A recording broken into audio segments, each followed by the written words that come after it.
Halo semuanya, selamat datang. Pernah kebayang nggak alat desain yang biasanya kita pakai buat bikin poster atau presentasi, ternyata bisa jadi game changer buat kerjaan developer. Hari ini kita bakal bongkar gimana Canva yang itu bisa secara dramatis ngebus alur kerja kita. Beneran loh, kita bakal ubah desain jadi kode. Langsung aja. Oke, pertanyaan besarnya nih, emang bisa gitu alat desain nulisin kode buat kita? Seriusan? Ini bukan clickbait ya? Jawabannya, jujur cukup mengejutkan. Dan ini benar-benar bisa ngubah cara kita semua bikin prototipe selamanya. Nah, ini dia rute perjalanan kita hari ini. Pertama, kita pahami dulu konsep prototyping pakai AI itu apa. Terus, kita bedah logika inti di baliknya. Abis itu, kita langsung praktek ya. Desain front-end, generate kode back-end, dan yang paling penting, kita bahas terus gunanya buat kita para developer apa dong? Semua developer pasti tahu deh PR terbesar kita tuh apa. Jarak antara ide keren yang muncul di kepala sampai jadi prototipe yang bisa diklik-klik itu, wah jauh banget rasanya. Nah, disinilah Canva AI masuk. Bukan buat gantiin kita, tapi ibaratnya jadi jembatan tol super cepat yang motong jalan itu. Oke, biar nggak ngawang-ngawang, kita pakai studi kasus aja ya. Kita mau coba bangun sistem buat milih dosen terbaik di sebuah universitas. Nah, proyek kecil inilah yang bakal jadi contoh kita dari A sampai Z. Sip. Sebelum kita mulai bangun rumahnya, kita harus ngerti pondasinya dulu kan? Nah, pondasi atau logika inti yang bakal jalanin aplikasi kita ini, kita akan pakai sebuah metode yang namanya WASPAS. WASPAS itu apaan sih? Gini deh, bayangin kita jadi juri di sebuah ajang pencarian bakat.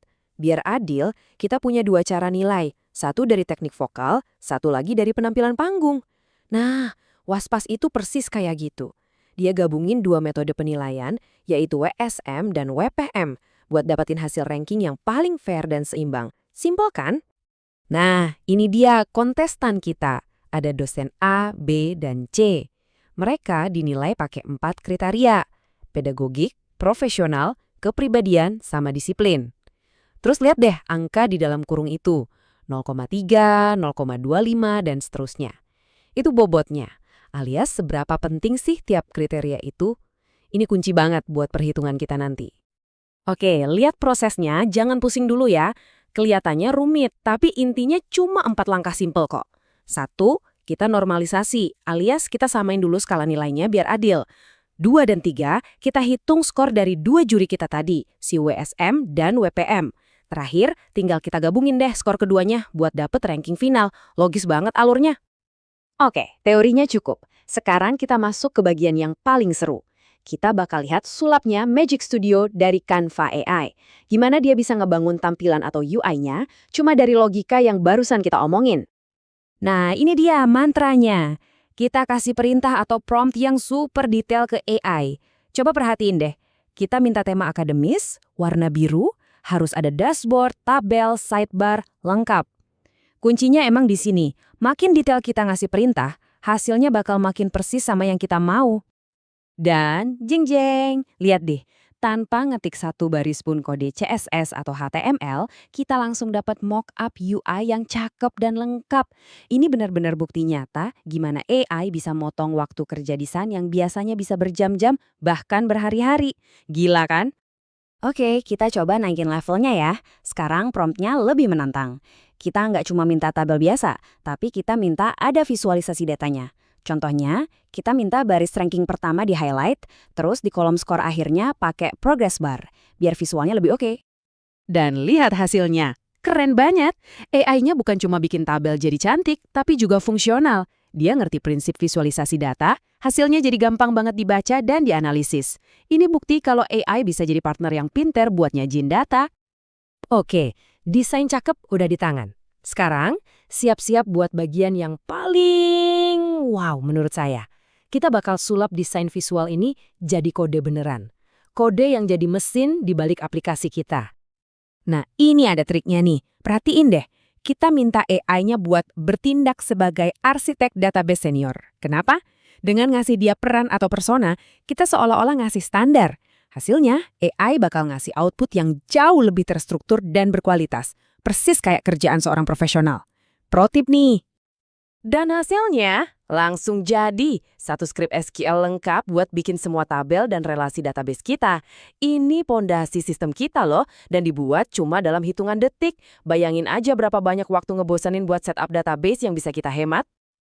Oke, ini dia prompt final boss-nya. Paling kompleks. Kita minta AI buat nulisin seluruh logika inti perhitungan waspas pakai PHP. Lengkap, berdasarkan langkah-langkah yang tadi kita bahas.